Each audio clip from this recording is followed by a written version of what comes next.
Data driven এবং প্রযুক্তি ভিত্তিক ট্রাফিক ব্যবস্থা চালু করেছে। রাজধানীর আরও 4টি মোড়ে এআই ক্যামেরা স্থাপন করেছে ঢাকা মেট্রোপলিটন পুলিশ ডিএমপি। এ নিয়ে ঢাকার মোট 19টি মোড়ে ক্যামেরা স্থাপন করা হলো।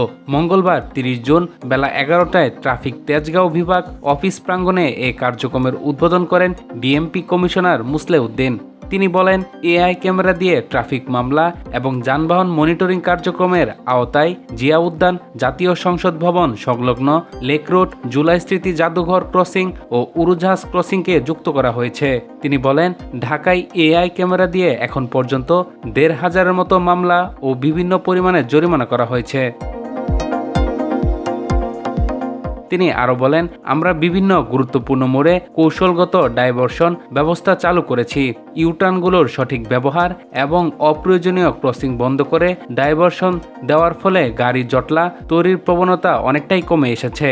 ডিএমপি কমিশনার বলেন, বর্তমান সরকার দায়িত্ব নেওয়ার পর ট্রাফিক ব্যবস্থাপনার সবচেয়ে সফল পদক্ষেপ হলো রাজধানীর বিভিন্ন পয়েন্টে স্বয়ংক্রিয় ট্রাফিক সিগন্যাল ব্যবস্থা পুনরুজ্জীবিত করা।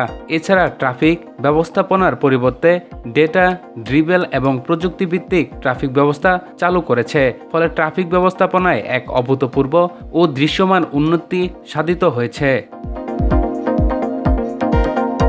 কমিশনার মুসলেউদ্দিন বলেন, এই আধুনিক প্রযুক্তি সরাসরি আমাদের কমান্ড সেন্টারের সঙ্গে সংযুক্ত।